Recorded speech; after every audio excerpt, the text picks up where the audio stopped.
Très bien, bah écoutez, je suis donc Michel Sapin, l'ancien directeur de la sécurité civile, ancien préfet ayant occupé différents postes dans le Lot, en Seine-Saint-Denis, préfet de région Picardie, préfet de région à Marseille, et puis aussi chef de l'inspection générale de l'administration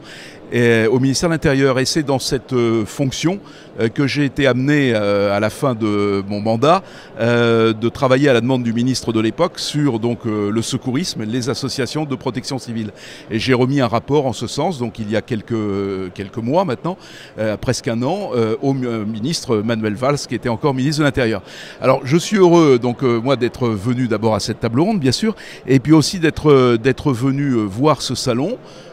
Qui a, je dirais, toute sa légitimité et toute son importance. Il y avait déjà le salon bien connu, n'est-ce pas, de chaque année des sapeurs-pompiers de France, et il est logique que la famille association, la famille protection civile, ait aussi son salon avec la présentation de sa richesse, de sa diversité, de ses idées, et puis aussi une occasion de poser les problèmes. Je crois aussi, et c'est une impression la forte que j'ai eue en me promenant dans les allées,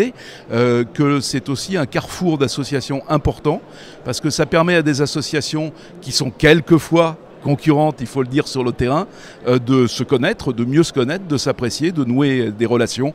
qui après peuvent être constructives dans les occasions un peu dramatiques, malheureusement, que la société française rencontre de plus en plus souvent. On a besoin de tout le monde, on a besoin de toutes les familles, et que la famille, donc association, ait ce grand salon, je trouve que c'est vraiment une très très belle idée. Et Secours Magazine, donc en organisant ce congrès, répond bien à sa vocation et à la demande, je crois, de tous ceux qui, bénévoles, volontaires, font partie de ces associations.